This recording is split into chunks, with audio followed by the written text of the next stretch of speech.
Okay, so this is a super simple version of how to throw a correct punch.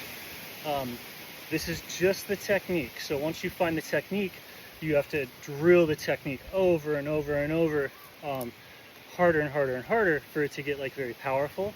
But this is the base technique. So if you're like, oh, do you want to make sure? If you want to make sure that your punching training, and really this is also just I'm using punching as a fill-in for all exercise. Like if you want any exercise to be correct, in the instant you do this, the exercise will be correct. The exercise has to move from the heart. That's it. So you just have to actually try from your heart, like geographically. It sort of helps when you like have some inspirational thing, like, oh, and I'm doing that thing, that'll tend to like make you move from your heart. But if you just kind of realize that like, oh, moving from my heart is what facilitates or precipitates or generates correct technique, this will fix your squat, your punching, your bench press, really anything. Because when you move from your heart, the only way to try from there, spreading out into the body, is with the fluidic pressure or through the water. So as that water pressure from the heart, from that impulse to move, like fills the arm or connects to the ground, it's automatically relaxed, it's automatically connected, it's automatically in the right, it's automatically pushing in the exactly the right way at the exact right angle, no matter which direction you're pressing, no matter which direction you're pulling. Right? So if once you realize that the correct technique is this heart-centered movement, then just do the movement at the level that your heart can handle it.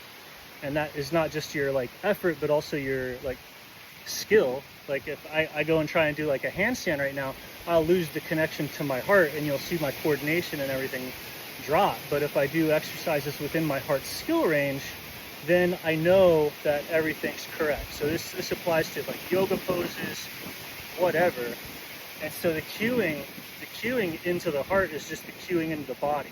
You have to like feel and relax and be the water of the body, and then also the mind center can be in the heart, or there's blood vessel water. So excuse me, I guess this is not quite as simple as I thought. If you put your center of mind in your heart, you're going to be connected to all that fluid water in the pipes of the arteries and the veins, right? And then if you put your attention here in your belly, you're going to be connected to all the water in the viscera, like in the belly. And then you can have a situation to where you're moving your viscera a lot from being centered down here, and then the heart's not in there, the heart's not involved. And then there's also the mind center. So when you center in your mind, truly center physically, then you drop into the CSF fluid, the cerebral spinal fluid, and that's like up here. So ideally you want to really be in all three areas simultaneously. So you want to hit from the water, but hitting from the heart fixes everything. Moving from the gut,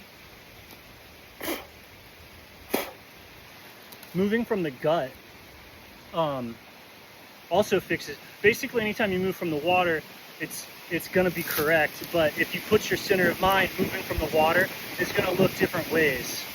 So like if you learn a system that's based on a certain center of gravity, which is going to be your center of water, the movement patterns just look different if you're hyper focused on your cerebral spinal fluid. You get quick nerves. Like you get quick nerves when you're moving from that CSF fluid, right? And so it's just moving from the fluid. Where's the main fluid reservoir? It's like deep in here. And then that's a direct line, hydrostatically, mechanically connected all the way through down to the sacrum and even going out into the nerves. That's cerebral spinal fluid. So from there, your perceptions are all glistening on the surface of the nerve. It's a very, quick sort of reaction thing. And then same thing, if you put your center in your heart, then you're going to be, the punch or the activity that you're going to be doing is going to be driven by the blood vessels in the veins, right? And so that's movement with a lot of heart, right? Like imagine wrestling somebody with a lot of heart. That's what's going on. And then the water that's going to be muscles, musculature, bigness, and that's when somebody's moving from the visceral water from the Dantian, which is by far the majority of the water in the body is going to be in the viscera. And then the heart and the mind are just like the waves.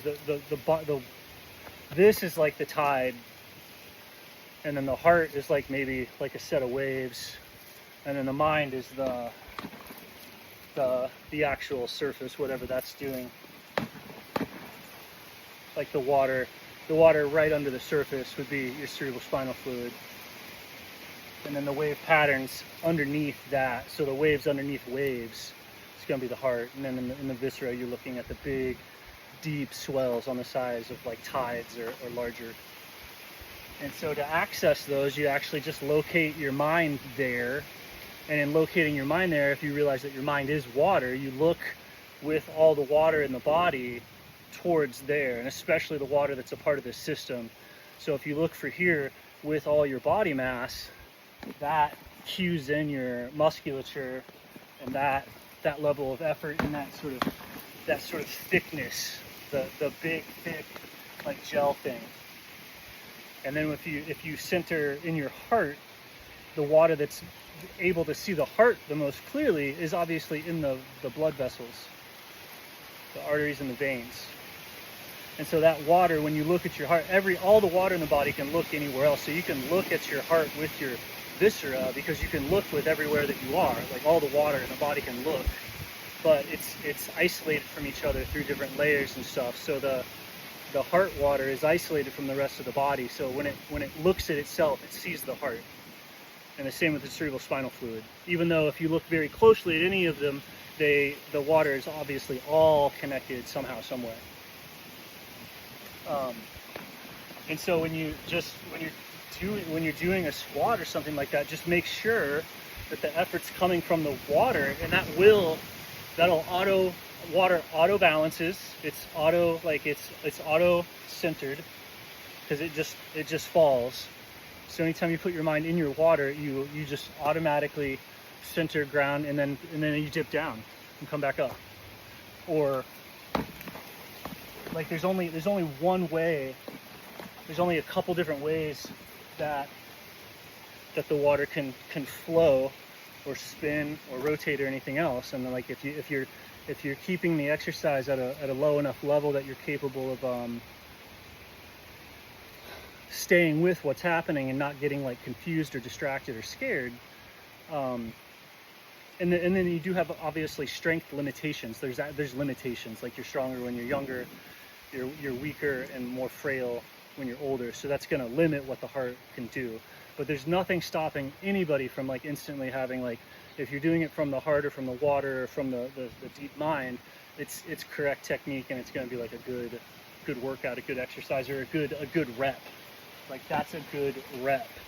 And then when you're doing a good rep, you can scale it up to whatever intensity that you want, and you know that you're not gonna get injured. Because the strain and the effort's coming from the water.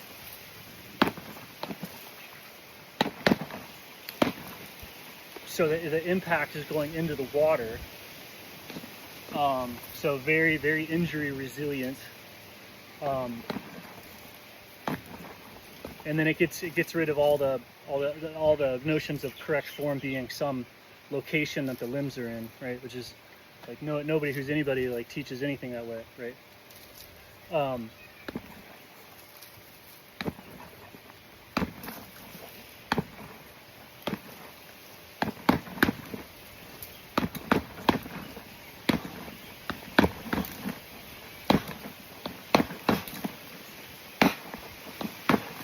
And so you can do them all together. You can isolate them just the way that you can focus on your arms or your legs. They are separate systems, but they do actually all function at the same time as well.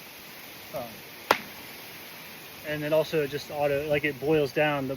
The more sensitive you get, the more it's all just one water, one wave. And so the moving from that deep wave, just like the way that moving from the water auto integrates the body, moving from big mind to deep mind auto integrates the attention.